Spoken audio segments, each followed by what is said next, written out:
My name is Zachary Prusak. I am a wildland fire training specialist with Tall Timbers Research Station, which is a place in North Florida that's been doing fire, since the late 1950s. It started really as a private lands group focused on quail management, but it has grown in renown as being one of the places where fire ecology and doing controlled burns was sort of put up to the front in the forum of these conferences in the 60s, which at the time was kind of like, being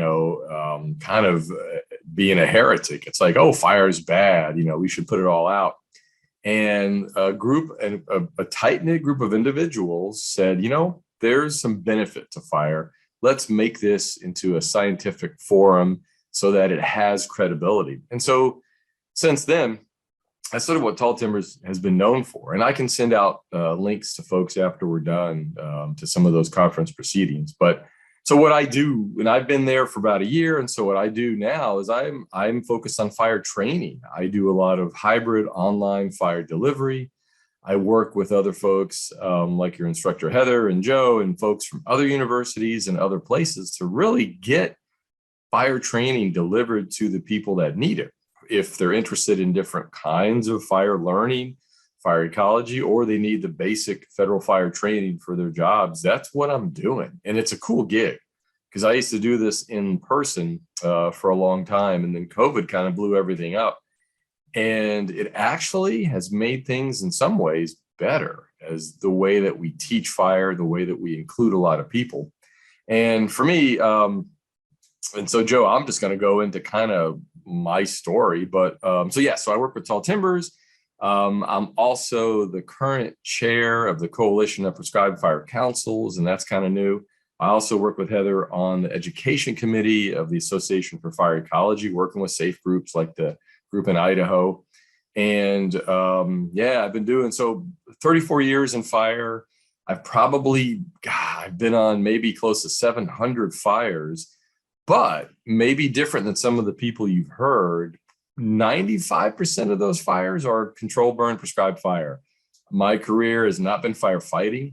It started really, it started in a funny way because and I guess everyone's saying their roles. So my roles, besides fire training, father, husband, a lot of folks, a partner and a spouse. But for me personally, I love improv comedy. I love travel. I'm a voice actor, so I've done lots of really cool things with movies and things. I love books, and you can kind of tell behind me, especially graphic novels, comics, love movies. I used to be a bug wrangler, so I'd bring live insects to movie productions. That was cool. But how I got to where I am now, it's an interesting story because I always so now I'm 59 and I talk to a lot of college students about careers. I studied ants at University of Central Florida. I was going to be an entomologist and I was going to roam the world researching ants. And actually I still kind of did. I've done some neat travel with ants, but that was what I was going to do. So I got a bachelor's and a master's in biology from UCF way back in the 80s and 90s. And my first job out of college was a park ranger at a local state park in Florida, Wekiwa Springs State Park. And so my boss at the time, I knew him from UCF, and he said, "Hey, do you want to go out on a fire?" I was like, "A fire? What are you talking about?" And he says, "No, we're going to do a prescribed burn at the park." And I'd only read about it. It's one paragraph in one book in our ecology class at UCF. And I was like, "Sure, fire. That sounds kind of cool." And so that very first fire I was on, it was terrifying because I lit my Nomex pants on fire with the drip torch. I had a truck and I left the windows down. It was an old beat up pickup truck. Embers came into the truck and no lie, lit the actual burn plan on fire because it was attached to a clipboard and it was paper on the dash. And so I was like, this is insane. I remember radioing my boss, freaking out because the embers were landing in the truck on the grill where there was pine needles. And I said, "The truck is on fire. What do I do?" And he said, "Put it out." So if you had told me now today, I'd be talking to you all about a career in fire, I would have said, "You're crazy. Go back in your time travel. You're nuts." But it all started really with me wanting to be a biologist, because I always knew that from when I was a kid. But my supervisor just said, let's get on a fire. And what struck me about that first fire, besides being terrified and lighting my pants on fire, was what I read about in a very clinical way in a class. Here's a paragraph: fire is important. Okay. But I could see it.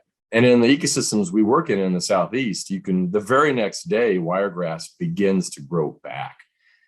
And so to me, it was like, I was just blown away by the idea that I could be part of a process that is natural and supports conservation. Because at the end of the day, that's really what I was into. It was biology, but I really wanted a conservation job. And so to be a part of a team doing this work, I thought was just amazing. So I was hooked from that one day. And so then from there, I was looking for jobs that would support that. So in the Florida Park Service, a great place to burn. I went next to a place called Reedy Creek Improvement District, which some of you may have heard in the news in Florida. It is the government of Walt Disney World. And so, yes, I worked there and I did mosquito surveys because, again, using my entomology, I have a master's in biology. I studied, ants and entomology.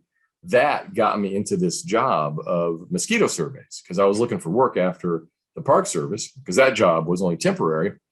But I brought with me the fire that I learned, and I was like, guess what? On Disney World, this sounds crazy, on their 50 square miles, they have conservation land. And no one was burning it because it's Disney World and there's attorneys.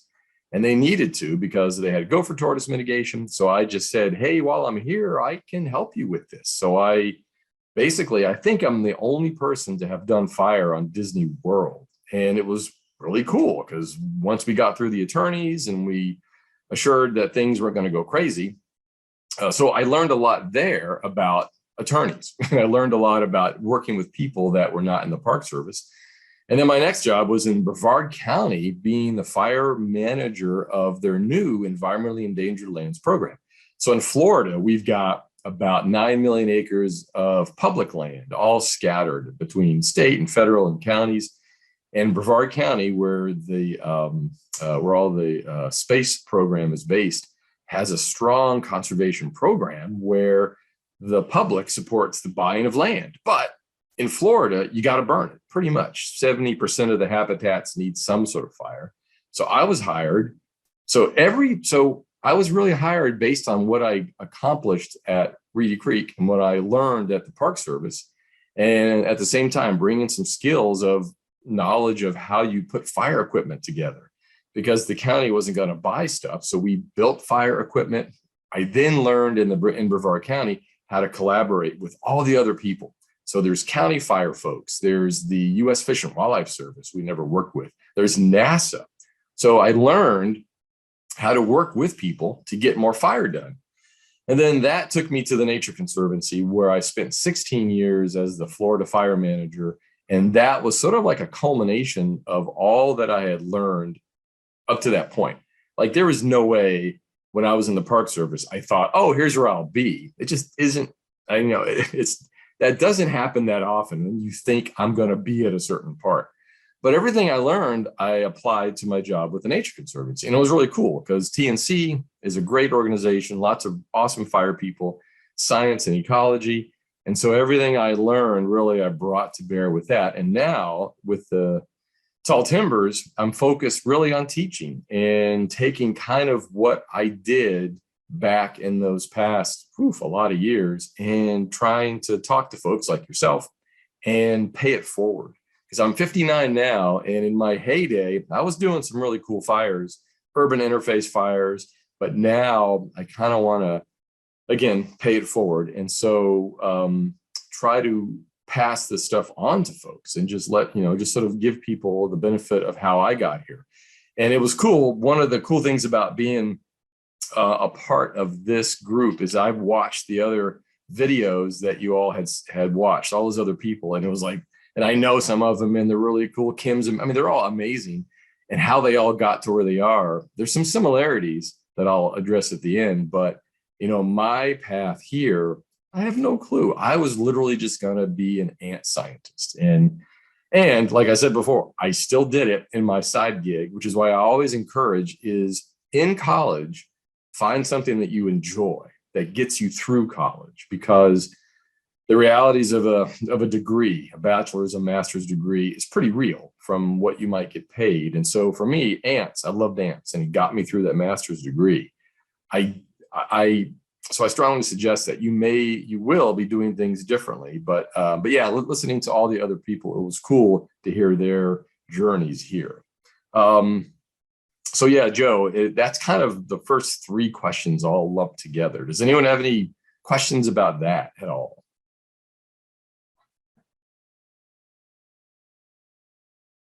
No, you covered the first three pretty well. If you have something else to move into, otherwise, the next question on there is, what are some of the challenges in the work that you do? Yeah. So, and then I guess before that, it's like, what do I enjoy about it? And I think I kind of covered that. It's like, I enjoy really talking to everyone. And I enjoy, this sounds corny, I enjoy being like a fire matchmaker, which is like getting people what they need to do their work. But in that enjoyment, the challenge is pretty basic. It's money, it's funding. So a lot of the other folks that you heard have a lot of incredible careers in firefighting. My career was not firefighting. I didn't get into it to go out west and fight fire. I knew about it. The further along I got in my fire career, again, all control burns, all ecologically driven. I knew, because a lot of our fire crews in the parks and in the county, they spent, they took the summer off and they went out west and fought fires. And I didn't have an interest in doing that, really, not because, and I don't really know why, I just wasn't drawn to it. I was really drawn to the planning and execution and collaboration of control burns, of getting something done on the ground where the species would benefit, people and species would benefit. I really dug that. And so the challenge is funding, Joe. And I this gets into the politics of fire. If you work in the field of suppression, the reality of it is there is a machine that functions very well to fund firefighting. You can spend the next 2 hours debating that, talking about it, learning the history from 1910 and 11 on to where we are now, but it's the reality. And the other reality, the flip side of that coin, is it is tough to get money to do things that are driven toward supporting prescribed fires, because it isn't an emergency, it isn't, and it doesn't get the same optics as firefighting. So yeah, Joe, bluntly, funding. I would love to get a lot more money to basically fund a lot of course creation. And Joe and I were talking earlier about something called pyrotourism, where you could actually get people, once they've got some training, the next thing, courses are courses. You can learn, and this is the age. So in my day, you had an encyclopedia on a shelf, and that was it. But now you can find out anything, and you can learn almost anything if you're self-motivated enough. But what is missing is the on-the-ground experience, is the getting on fires, making mistakes, learning from people, experiencing different habitats and ecosystems. And so I think a big challenge really is getting people the experience they need to become safe on the fire line, to be a better student of fire, like Heather always mentions. I don't know, and I don't know an answer to it. There's grants out there, but yeah, Joe, bluntly, that's kind of where we are. Is it's tough to get money to bridge that gap of courses and teaching and experience. Oh, I couldn't agree with you more on that. It's easy to spend billions on the big shiny airplanes dropping the red stuff, but when it actually comes down to setting ourselves up for success in future generations, it's really hard to fight that fight. So it is, and I think some of it, to go into this topic, some of it is a sociological thing where we as a species respond well to emergencies. I live in Florida. You may have heard we have hurricanes down here. You may have heard that. But where do we build? Where is one of our highest densities? On the coast. You think we might have learned by now not to build there? But we continually do that. And when and same with fire, we now know enough through fire paleo, history. We know these habitats need fire. We know they do. And so it's like, oh, okay, well, we probably should fund this. And but it is easier to respond to the emergencies. And I'll go into a little bit of this with something else a little bit later. So I know the next question, and you've all heard them. And again, what's cool is looking at one of the benefits of being one of the last speakers is like, oh yeah, that's cool. I'll steal that. Oh yeah, that's right. And so there's a lot of commonalities in what all the speakers said. So, what knowledge, skills, and attitudes would be the most helpful for this generation to develop so they can be successful and happy working in this field. So knowledge, that's a giant, and again, especially now with the ability to learn a lot through the internet, through all the sources you have. I don't, to be honest, don't envy the generation that you're in now, because there's almost too much knowledge. There's so much.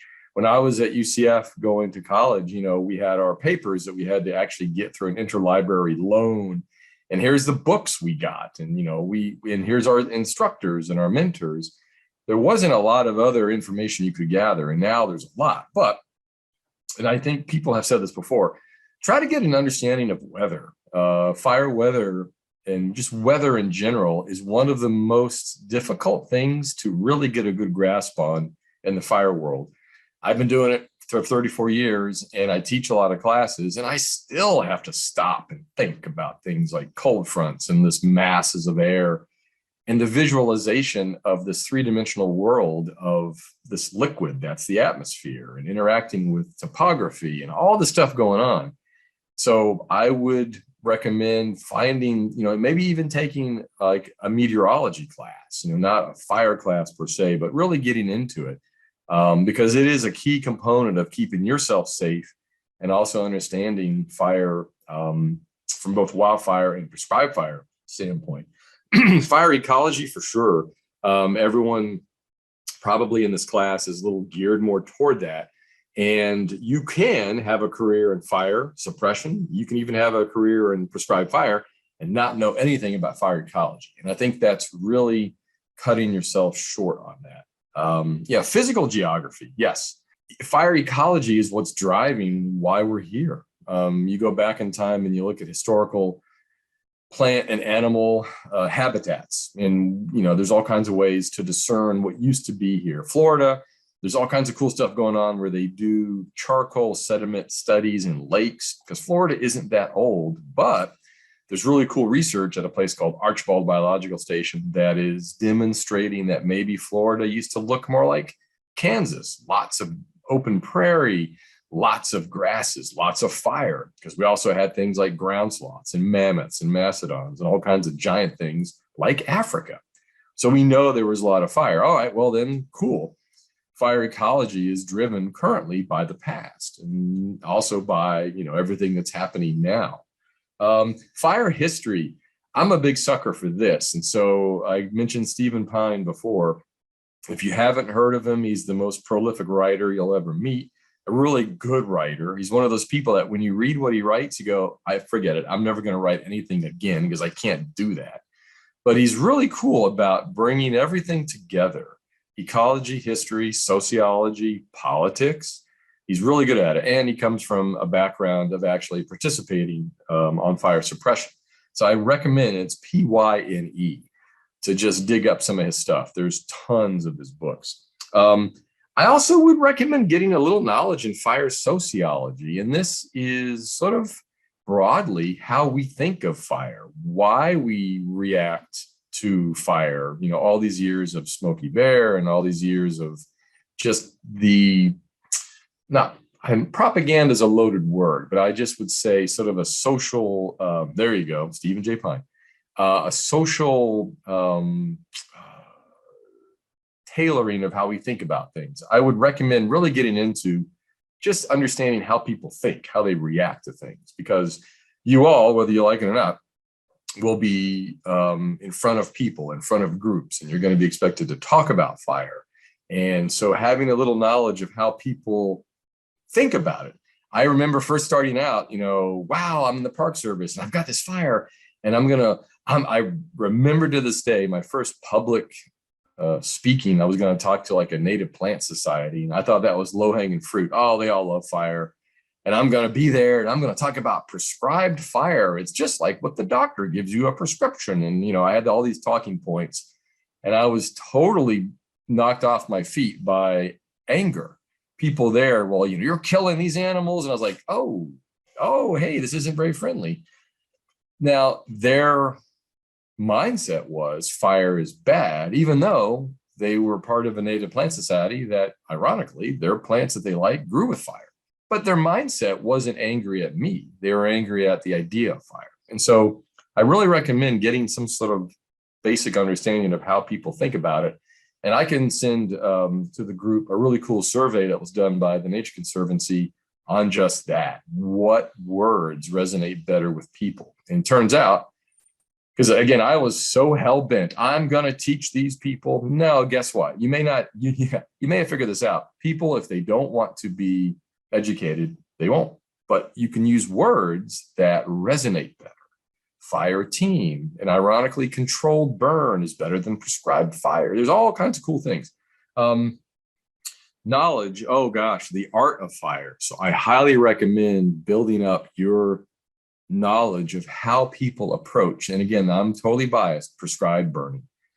There is an art to control burning, prescribed fire that typically a lot of private landowners have learned over many generations of their family tending the land, shepherding fire, nurturing the land. There's a big increase in indigenous tribal knowledge, traditional ecological knowledge, I guess TEK. There's a lot of, which is really great because that is what prescribed fire and controlled burning is less of a combative mindset than firefighting. You need, and again, of all the speakers you've had on the panel, probably I have had the less suppression experience, but you need people that know how to do that for sure. That's a huge critical skill. However, the mindset to nurturing and tending fire from an ecological standpoint, from what the land needs, is an entirely different mindset of how you approach a fire.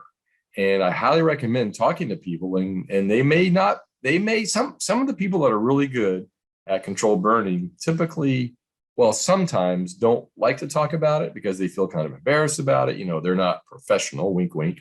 But that's far, I have met people that are some of the most knowledgeable fire practitioners, and they have not one federal fire course, none.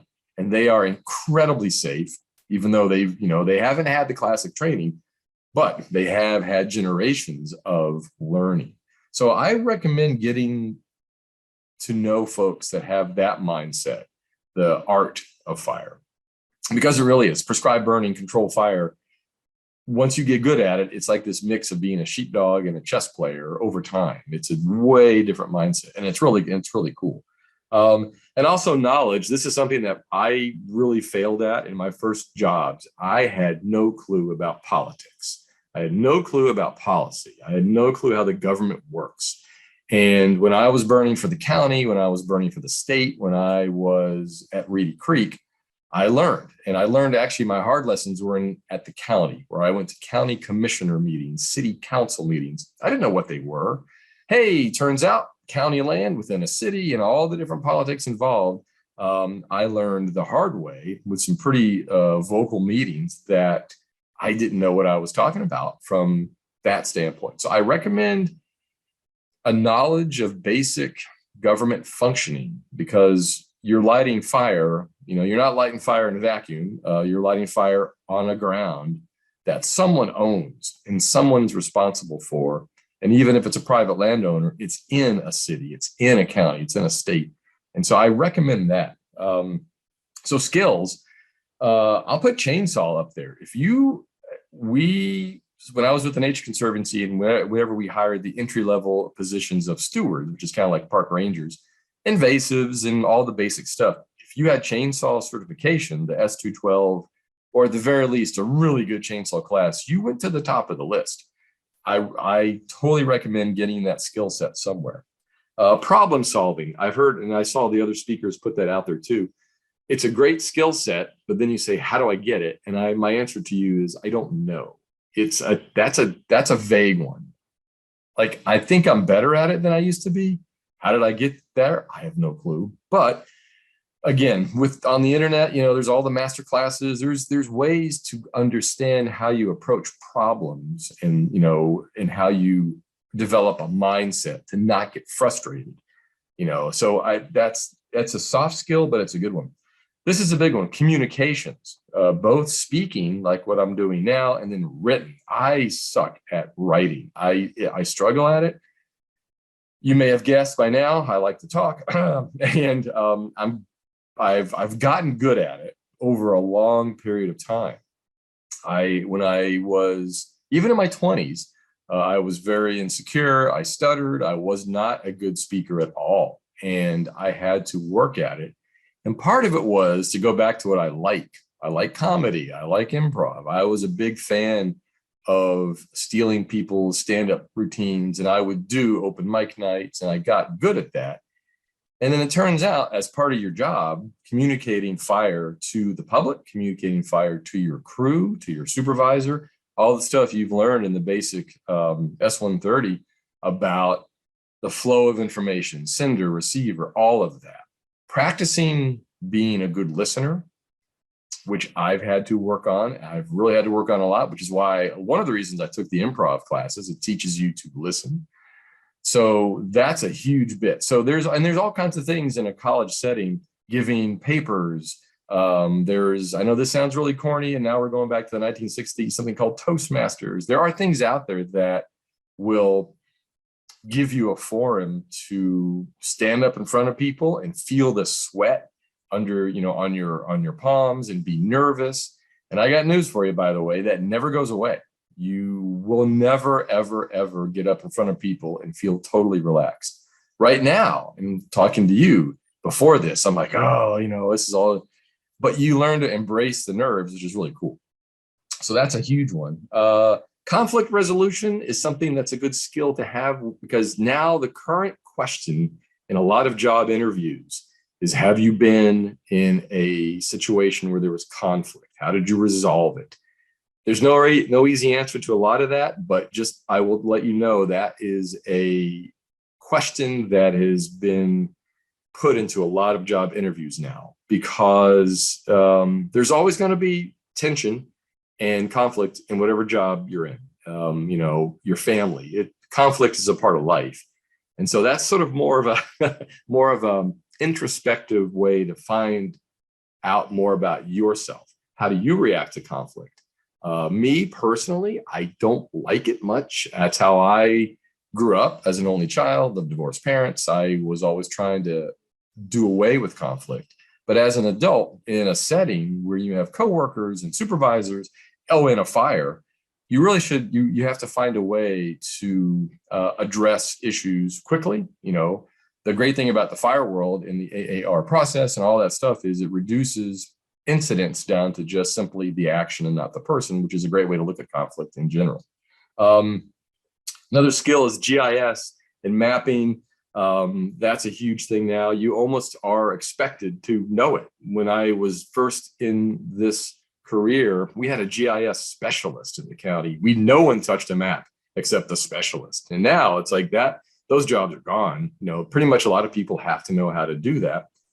And then this is the last skill I'll leave you with, is that get good at learning. I know that sounds goofy, but the skill of learning something, because no matter wherever you go, you will not know everything. And as a matter of fact, you're going to feel like, I don't really know. You'll have imposter syndrome. I still have imposter syndrome. Believe in this job, I'm going, they hired me? Really? Okay. Because there's so much stuff that I don't know. But over time, you learn how to learn skills. I mean, you can't, go too crazy and go, you know what? Heart surgeon, I'm in. I'll learn on the job. No, there's some things you kind of got to know. But practice that skill of learning, of like, I have a, huge challenge. I don't know how to do it. Try to hone that skill of focusing and mastering a skill that you didn't know. The attitudes, that part you've seen on some of the other speakers, and they're all kind of the same. Self-motivation, be patient with yourself, be patient with others, have compassion. Sort of like Johanna and I were talking about earlier, fire is a volatile topic. It's a hot topic. Hey, that's so funny. Where you may find yourself so passionate about, like in Florida, we have the scrub jay, very rare bird found nowhere else except in Florida. And you are a fire ecologist and you love that bird. And the scrub ecosystem, actually, the natural fires occurred probably post hurricane historically, where there was like 20% humidity, 20-mile-an-hour winds, because it doesn't burn well, only under extreme conditions. So you have homes. And so this has happened in Florida where homes have burned down in scrub habitats, and the scrub fire was awesome, but people have lost their homes. And so you working on this idea of compassion, of understanding how people are feeling about fire. Again, you will be interviewed. People will talk to you about this stuff. So it's a good attitude to sort of have, is to not put, oh yeah, well, you shouldn't have built that house there. That's something to work on.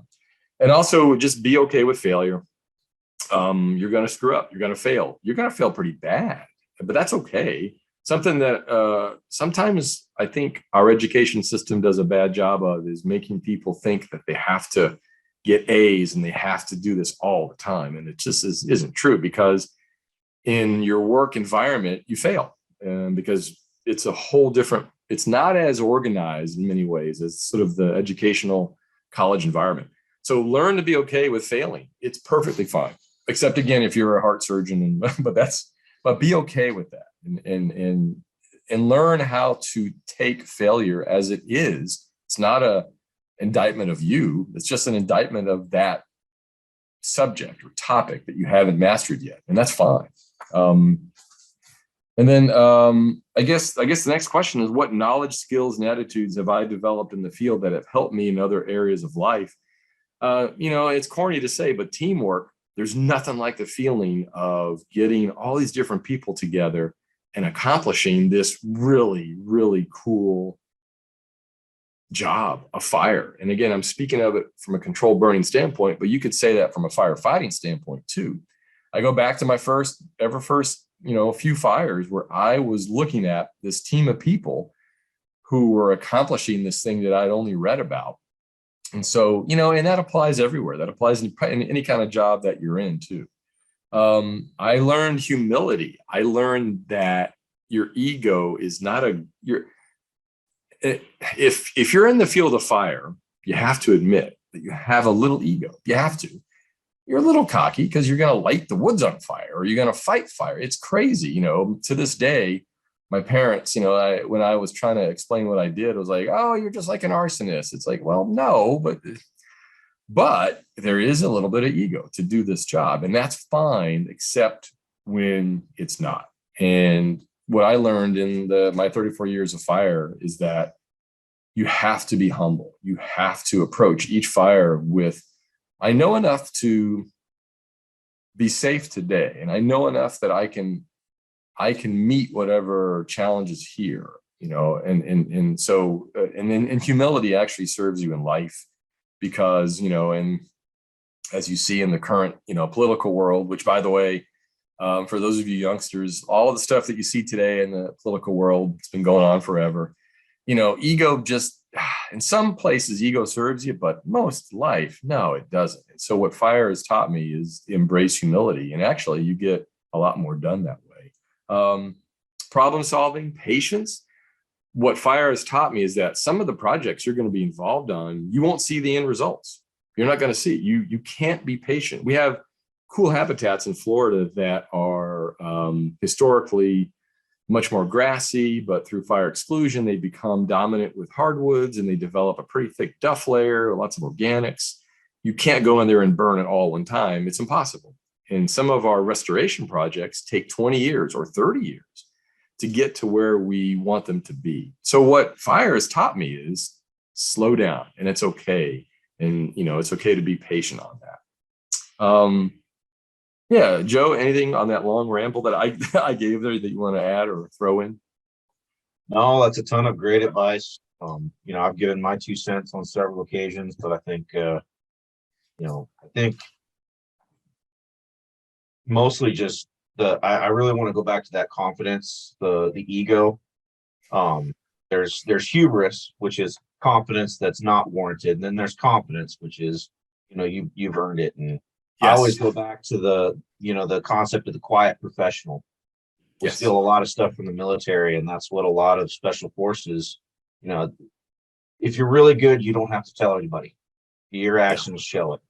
Yeah. Um, that's and you treat everybody with professional respect, and you don't have to, belittle or act out in order to people know if you've got it. So that's kind of the way I like to carry myself on the fire line, and admit when you don't know something and go figure it out. Oh, right on. And that's a great, that just reminds me so much of some of the best fire leaders that I worked with that you learn from. And that's exactly the ones that you learn from, the ones that had the quiet confidence, the ones that they knew what they were doing and their actions.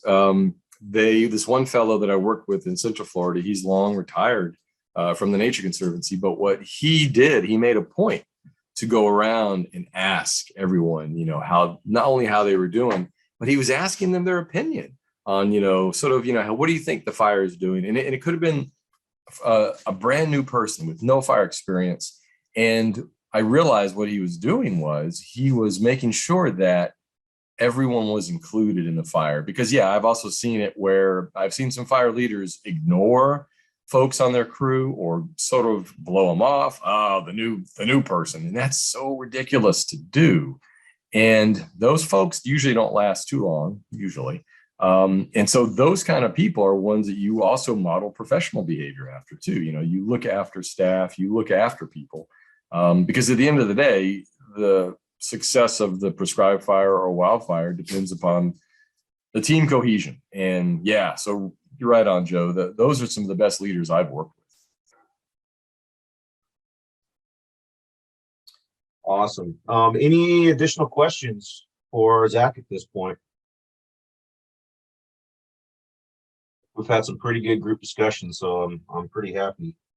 The only thing we really didn't touch on specifically, although we did kind of talk a bit about it, and that you had some stuff on the mural board to share with us as well. But yeah, what recommendations do you have for getting a job with your agency or NGOs in particular? You have experience with others, so. Yep.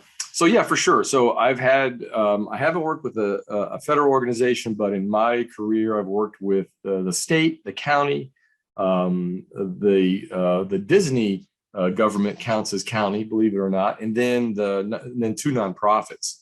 And so getting a job, and a lot of what I'll list here is very similar to the stuff you've seen before. And it's the same thing in the nonprofit world. It's all about making contacts and connections. So right here, right now, I maintain a MailChimp job list and training list. After we're done, I'll ask for everyone's emails. If you want, I can put you on that.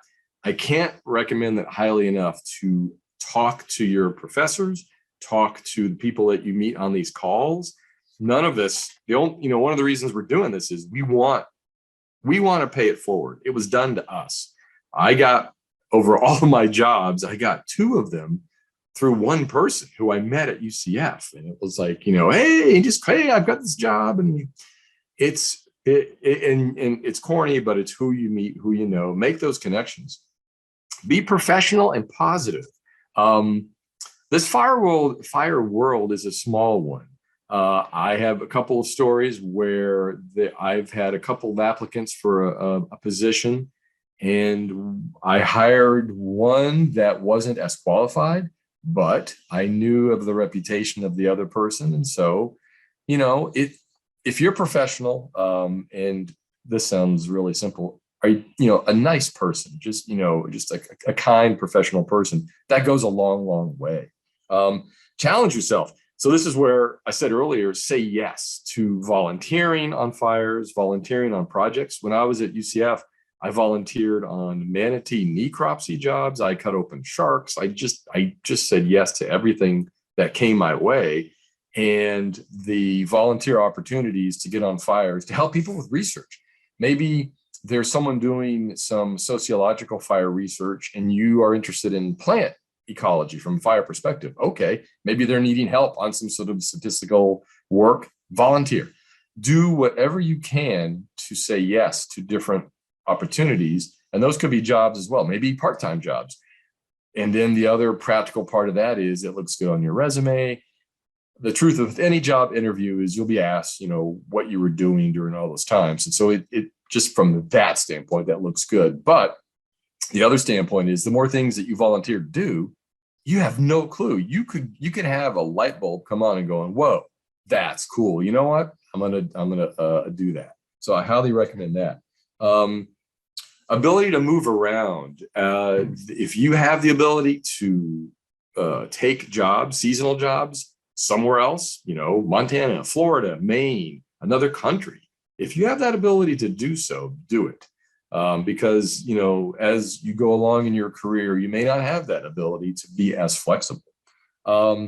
And then just from a specific job, practical advice, study the agency that you are applying for.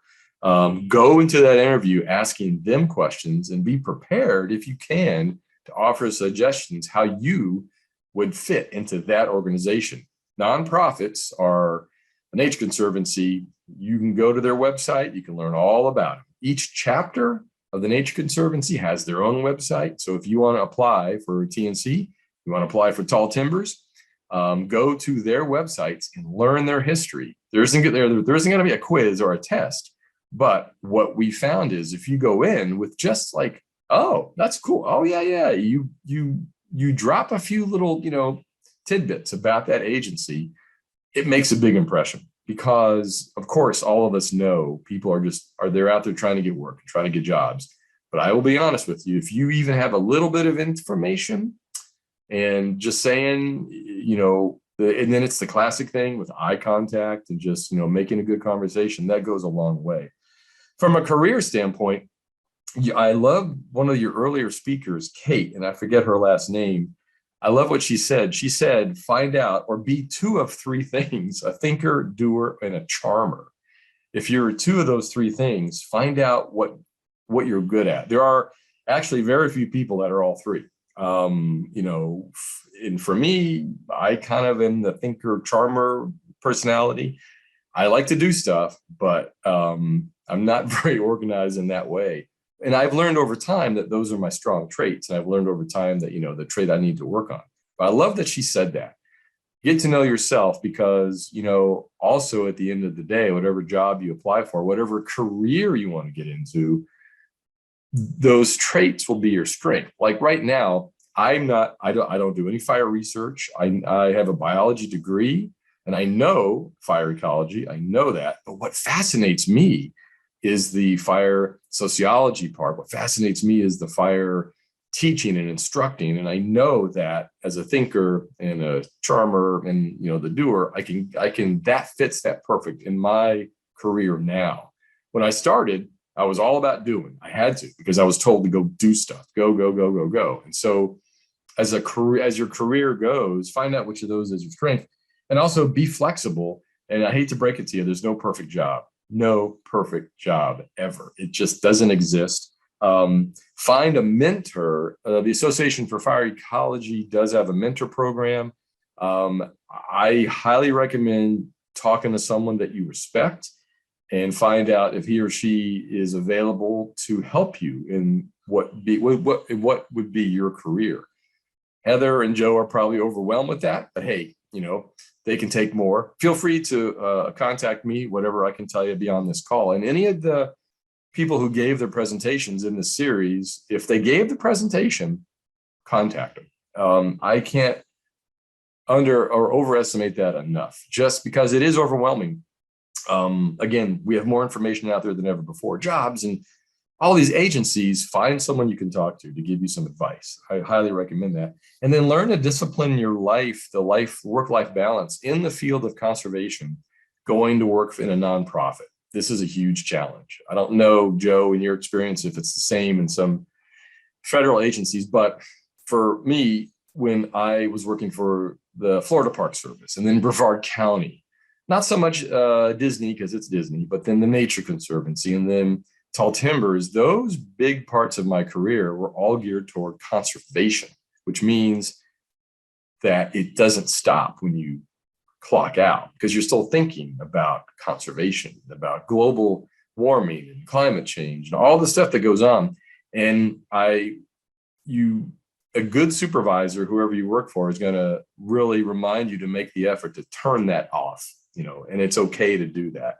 I know I've worked with people that said, this is my dream job, work for the Nature Conservancy, Tall Timbers. I'm going to work 80 hours a week and I'm going to save the world. And you can't do that, because you're going to burn yourself out, and then you're going to be no good for anyone. And so you have to understand what you do is your job, and it can be a very passionate part of your life, but you also have another part of your life, which is why I spend a lot of time on the other parts, whether it's family or whether it's my little side gigs. I try to remove myself from thinking too much about, as much as I love what I do, I try to, distance, like say my other things are so different, whether it's, books or voice acting or working or traveling with my wife or all kinds of cool things that I do. It's separate, and you've got to try to do that, because it is easy to go all in and say you're going to do it.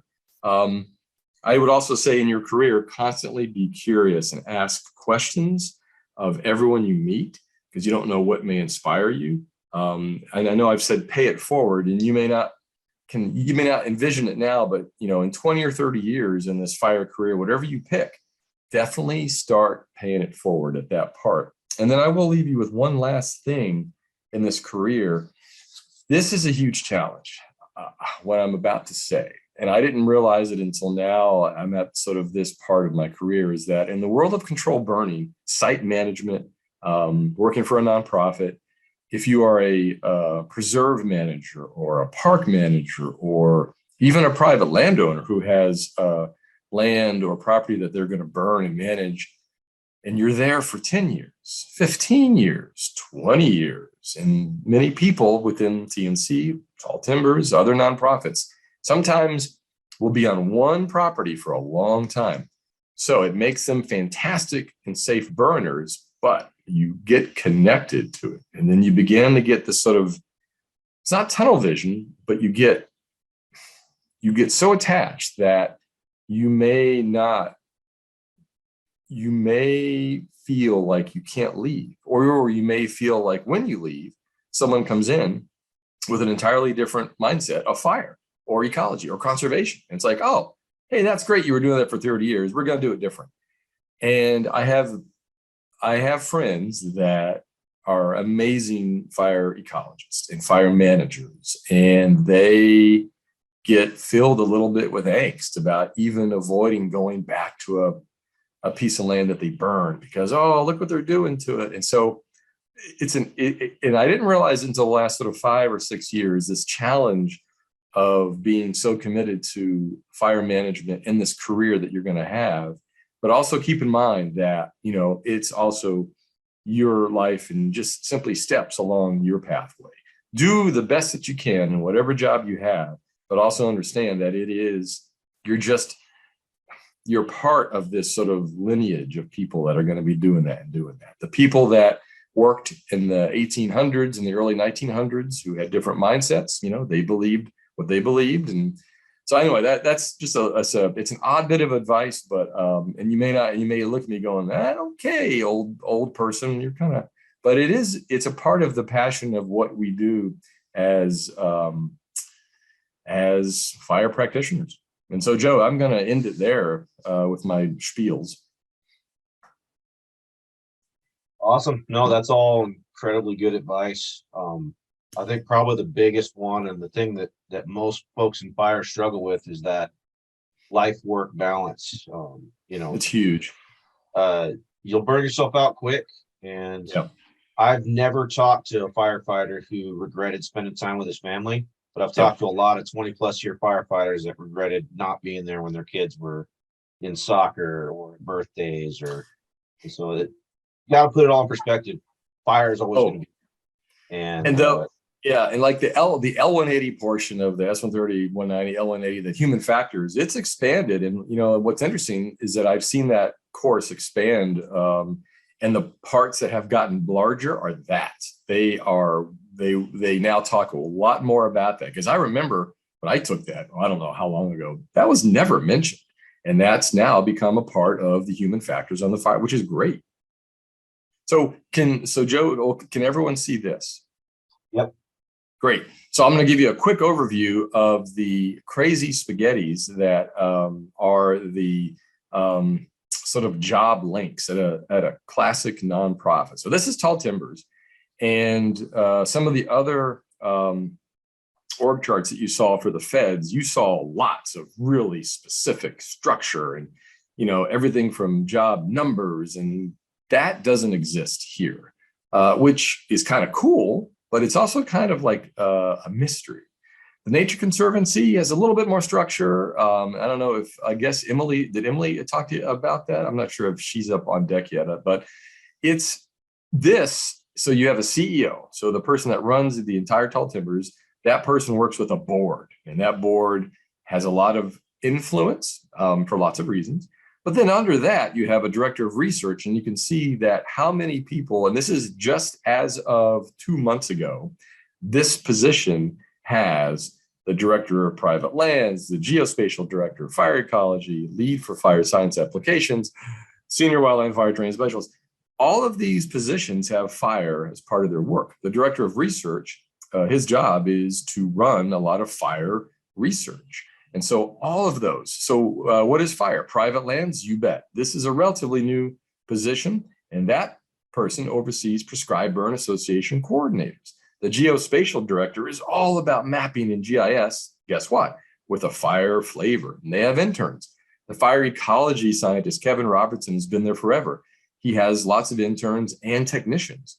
There's another new position, fire science applications. This is now this crazy world of three-dimensional modeling fire behavior, which is like crazy stuff.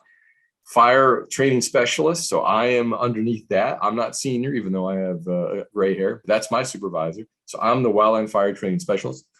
There's something called National Interagency Prescribed Fire Training Center. That's that underneath the CEO. That's a federal fire training program housed at Tall Timbers. That's a whole separate shop. And then marketing, and I put this in here, you may be wondering, well, what's that got? Well, the marketing lead at Tall Timbers has fire training. So another potential opportunity or job career. In the federal world, it's called the Public Information Officer, or PIO. But most nonprofits that have fire as a part of their mission have a marketing and outreach staff who must know about fire. So if any of you are really savvy with social media, do you like to, again, talk to people? That's a really cool job, because most of the people in those other yellow boxes don't like talking to people. So they want a marketing person who knows fire. And then finally, the station fire manager, who reports directly to the CEO. That person's in charge of the entire 4,000 acres of Tall Timbers and all the fire and land management. And they have a fire crew. And you can see all the boxes where education is required and not required. The station fire manager, currently not a lot of past education. Fire crews, not necessary.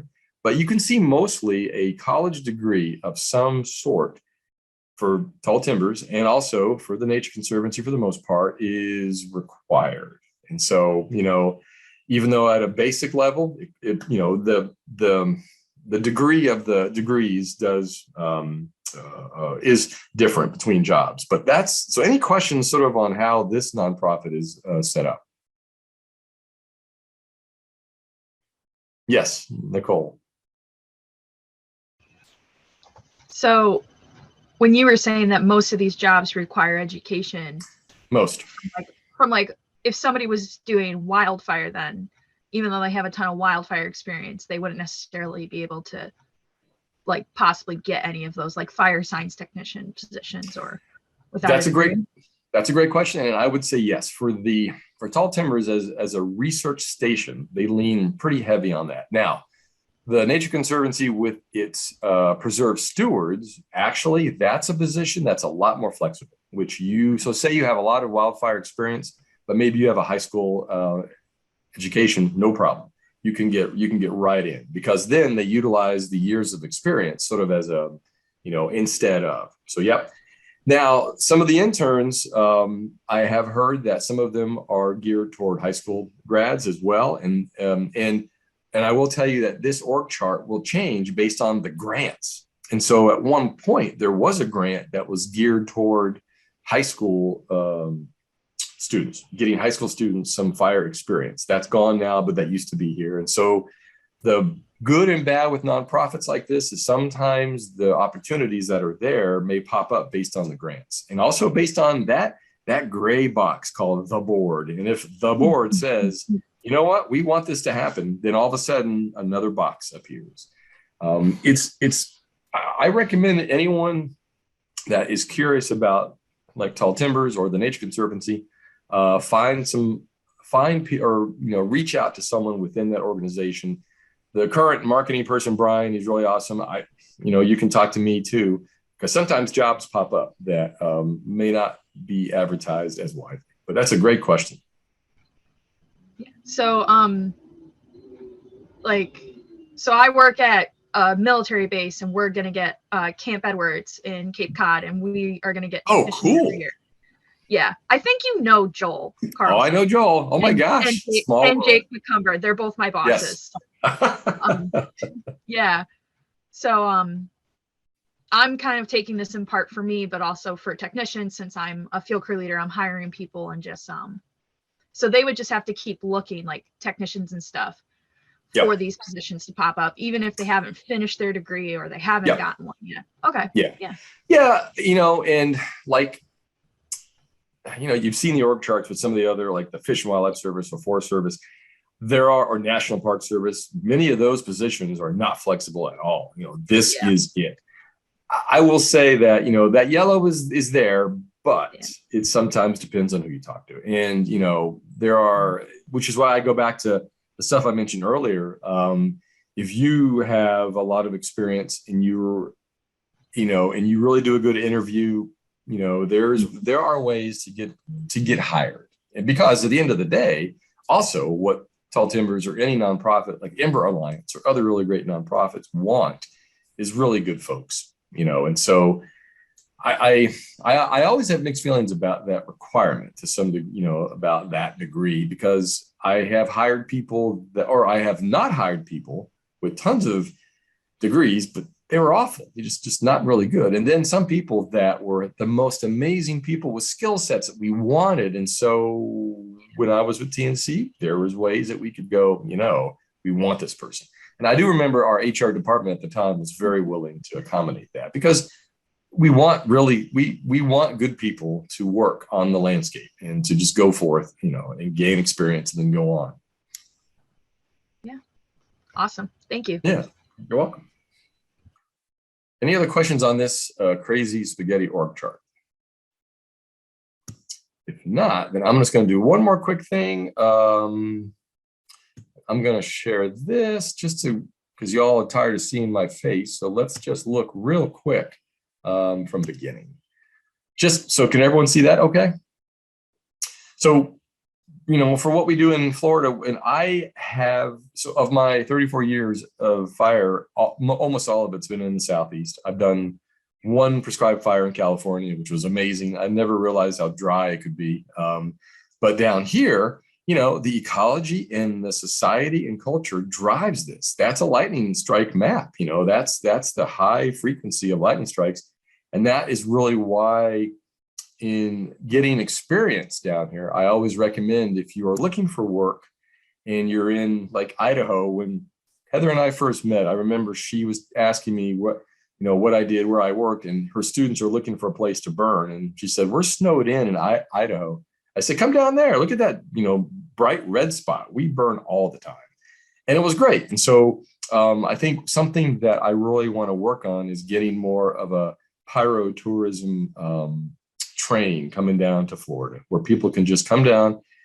If the weather is right, we can literally burn January through December for lots of reasons, So some of it's not ecological, but that's okay too. Our history and our culture, from our Native Americans to the cracker cattle culture, we've had tens of thousands of years of fire. And I think one of the reasons why we have kept burning is because we never stopped. And when groups like this group came down, this is, so again, if you want to learn something fascinating, the Dixie Crusaders who came down to the Southeast were this incredible group who were going to stop fire from 1927 to 31. And they reached, millions of people with movies and look how well dressed they are and stop woods fires.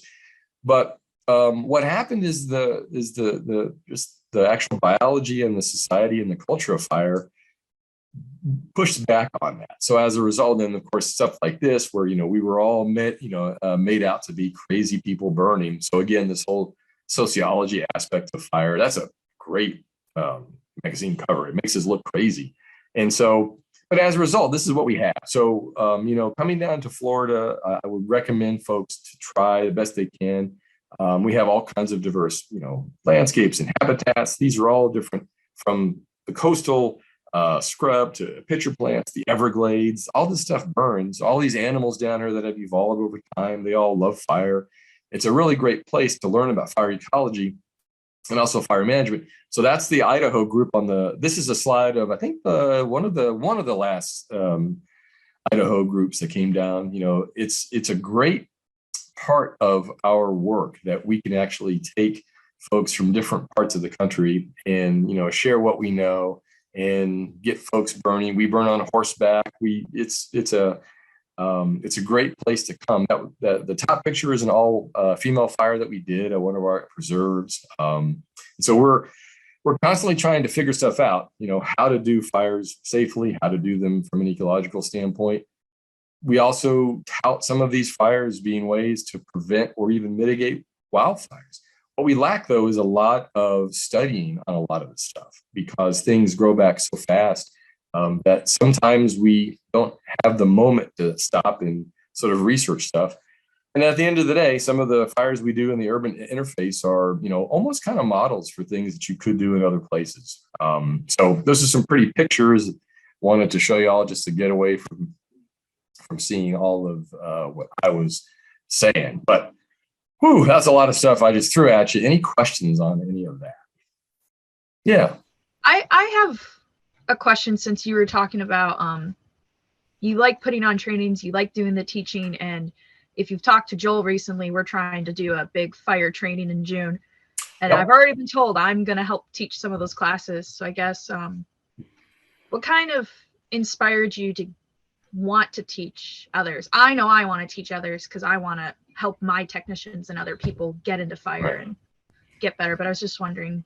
So are you going to be at camp? Are you going to be working with Joel for a while then? Yeah, I've been here since April of 2020. And oh, wow. Okay. I'm getting a new position actually, like within the next 2 weeks. I'm going to be the lands training specialist. So I moved from field crew leader to this, and I have my type 1 task book open. I've done FEMO. I've burned with Joel since 2020. Cool. If you know Dave Curry at the Cape Cod National Seashore, I was with him for 11 months for AmeriCorps. Wow. So and I'm from New York. I'm not from here. So they somehow got me to stay out here for a while. But well, no, and if Joel has talked to you, we've got some big plans. We want to do a training exchange and an engine academy at your base, because it's like perfect for it. And so there's a lot of stuff coming. Part of my what I get paid for at Tall Timbers is to sort of work with folks in the Northeast to try to get more training up there or whatever is needed. But to answer your question, I just enjoy sharing this information. I guess I want to help people feel like I felt on those first days when I was at that fire. My first years in fire, there was nothing like it. And the fact that I could make a difference with something that had technical skills attached to it and ecological knowledge, I was thinking everyone should do this. This is the best thing ever. And if people want to be taught, then, and when I first started doing this, I first started teaching maybe 20-ish years ago. So, And I got into it because people were saying there's no training, being given, they're asking me how I got my training. It's like, well, and at that time there wasn't a lot of things organized. Things popped up here and there. Yeah. And then I just started to ask, well, I asked our state at the time, Division of Forestry, is like, well, how do these classes get taught? And at that time, they weren't teaching a lot. They were like, do you want to do it? I was like, sure. What do I need? And so then you go down that pathway of the 401 and some things, to get, actually qualified to teach. And then that was before I was even into NWCG at all. And I just was like, this is great. And so because no one else wanted to do it. And then the other part of it is, you may have noticed my inner kind of attention. Hey, everyone, look at me. I like getting up in front of people, even though it's terrifying, but I like it. I like the stand-up comedy. I like that thing. And so if I could give those folks the training they need that they can't find anywhere else, then I feel like I've done something positive for them and for conservation and for fire. And that's something I can give back because it was done to me. That's I don't know, that's a long answer to your question, but I had no clue that I would be here now doing it. I thought it was just like, I'm doing it one time, and that became two. Yeah. I dig it. I really do. I mean, there's no other way to say it. I dig doing it. It's a challenge, especially in this new world of hybrid learning. There's lots of challenges to it.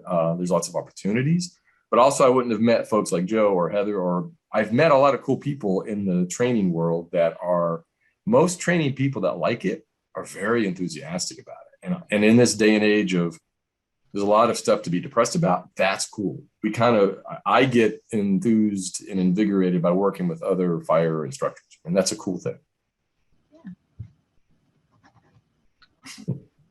That's great question. But thank you. Awesome. You're welcome. Well, we'll definitely be working with you and Joel for sure. We got stuff planned that we got big plans that we don't know how we're going to do it yet, but we're going to do it. Yeah. Let me know if I can help. I'd love to get out there and help out. Sold. Yeah. And that's how you get started in teaching, is you raise your hand once. That's right.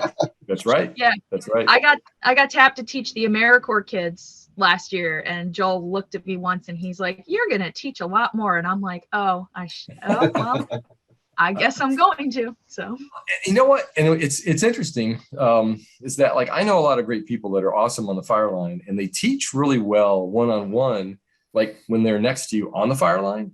And there's a great, mentoring thing going on. But some of those people, they just suck in front of a classroom, because there's teaching's hard. And so doing that in front of people. So whenever someone stands out, that's good. It's like, yes, you're going to be doing a lot more. Yeah. Cool. Thank you for all this info, by the way. Oh, you're welcome. And yeah, Joe, I saw that Johanna, she put her info in there. If you have all their emails, I'll just add them all. Yeah, I'll get with Heather and get those to you. I'm going to go ahead and stop the recording now. Yeah.